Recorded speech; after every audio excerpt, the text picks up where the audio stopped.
ഇപ്പോൾ അതാ BHP പ്രതിനിധി നമ്മോടൊപ്പം ഉണ്ട്, അഡ്വക്കേറ്റ് അനിൽ വിളയിൽ. നിസ്സാര കാര്യം പറഞ്ഞ് ഈ കോടതിയിലേക്ക് ഇനി വരേണ്ടതില്ല എന്നാണ് നിങ്ങളടക്കമുള്ളവരോട് ഇപ്പോൾ കോടതി പറഞ്ഞിരിക്കുന്നത്.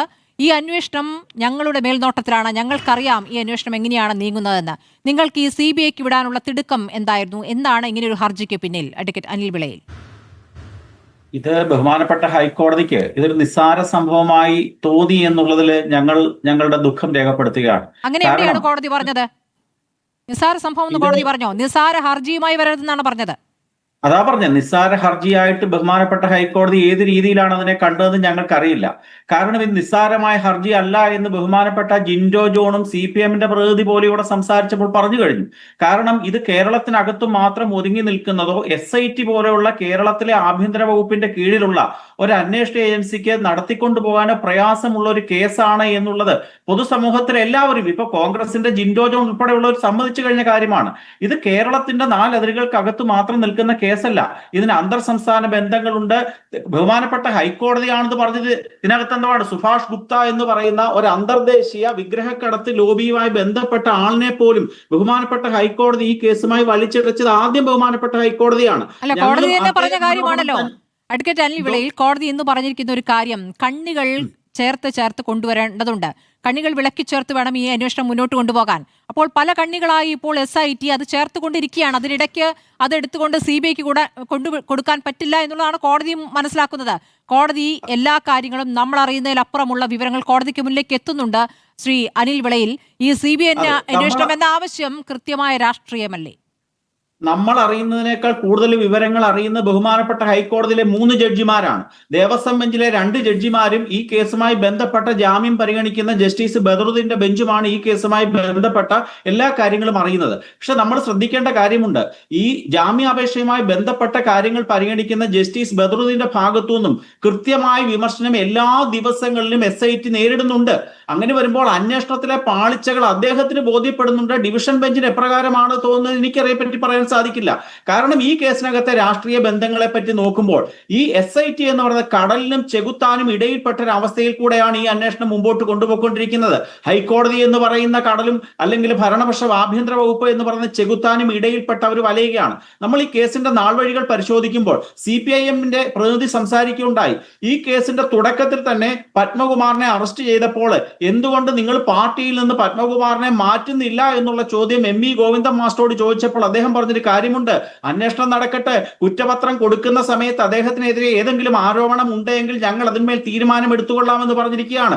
ഇപ്പോൾ നോക്കൂ, പയ്യന്നൂരിലെ നമ്മുടെ റിപ്പോർട്ടർ ചാനലിൽ തന്നെ കാണിച്ചുകൊണ്ടിരിക്കുന്നുണ്ടല്ലോ, കുഞ്ഞിക്കണ്ണൻ എന്ന് പറയുന്ന ആള് ഒരു മോഷണത്തിനെ പറ്റി ആരോപണം നടത്തിയതിന് പാർട്ടിക്ക് പുറത്തായി. പ്രഥമ ദൃഷ്ടിയ കുറ്റക്കാരനായി 90 ദിവസമായി റിമാൻഡിൽ കിടക്കുന്ന പത്മകുമാറിനെ നാളിതുവരെയായിട്ടും CPM എന്ന് പറഞ്ഞ പ്രസ്ഥാനം സംരക്ഷിച്ചുകൊണ്ടിരിക്കുകയാണ്.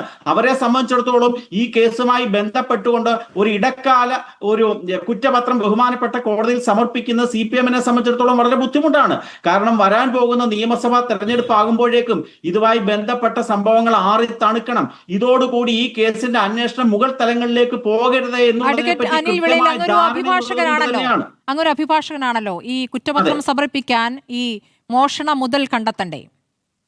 തീർച്ചയായിട്ടും നമ്മൾ ശ്രദ്ധിക്കുന്നുണ്ട്. കേരളത്തിൽ അത് കിട്ടിയിട്ടില്ല എന്നുള്ളത് അങ്ങേക്കും അറിയാമല്ലോ.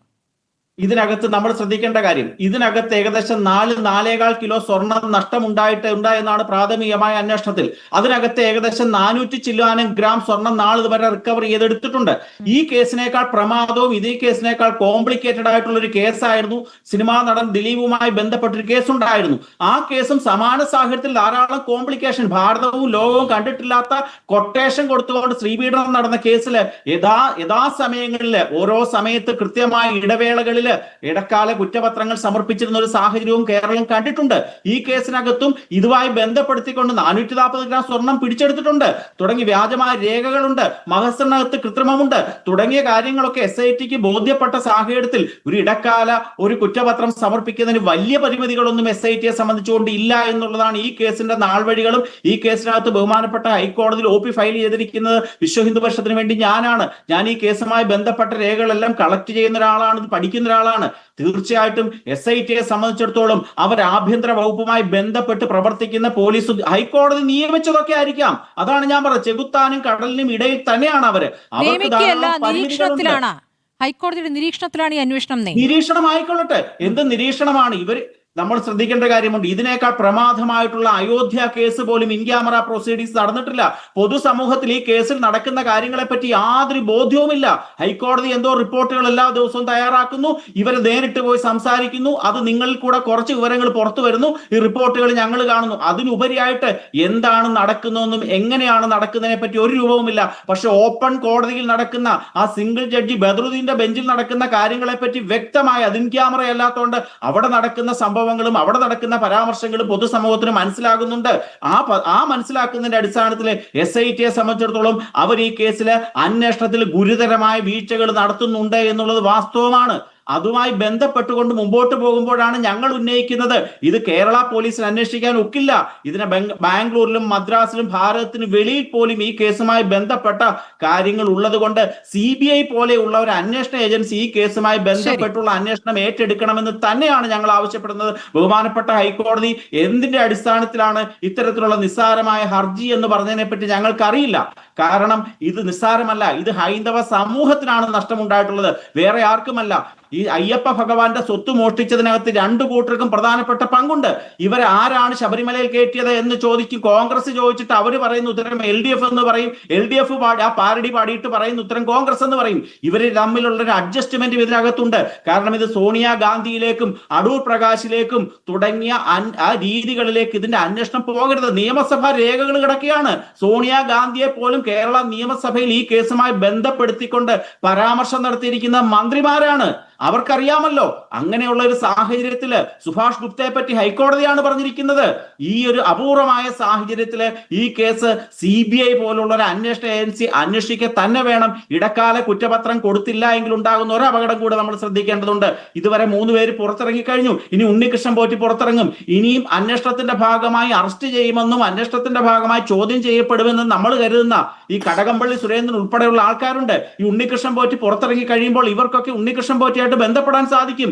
എന്തൊക്കെയാണ് നിങ്ങളോട് ചോദിച്ചത്, ഞങ്ങൾക്കെതിരെ എന്തെങ്കിലും പറഞ്ഞിട്ടുണ്ടോ തുടങ്ങിയ ഒരു ആലോചന നടത്താനുള്ള ഒരു അവസരം കൂടി ഈ ജാമ്യത്തിൽ കൂടി ഉണ്ടാക്കി കൊടുക്കുന്ന ഒരു അപൂർവ സാഹചര്യമുണ്ട്. പുറത്തിറങ്ങുന്നവരും ഇനി അകത്ത് പോകുമെന്ന് പ്രതീക്ഷിക്കുന്നവരും തമ്മിലുള്ള യോഗം കൂടി കേസ് അട്ടിമറിക്കും എന്നുള്ളത് പൊതുസമൂഹം കരുതുന്നു. അതുകൊണ്ട് ഉടൻ തന്നെ ഈ കേസിനകത്ത് ഒരു ഇടക്കാല ഒരു കുറ്റപത്രം സമർപ്പിച്ചില്ല എങ്കിൽ ഈ കേസ് അടപടലം ഇതോടുകൂടി മാർച്ച് ആദ്യവാരം കുറ്റപത്രം സമർപ്പിക്കപ്പെടുമെന്നാണ് നമ്മൾ ഇപ്പോൾ അറിയുന്നത്.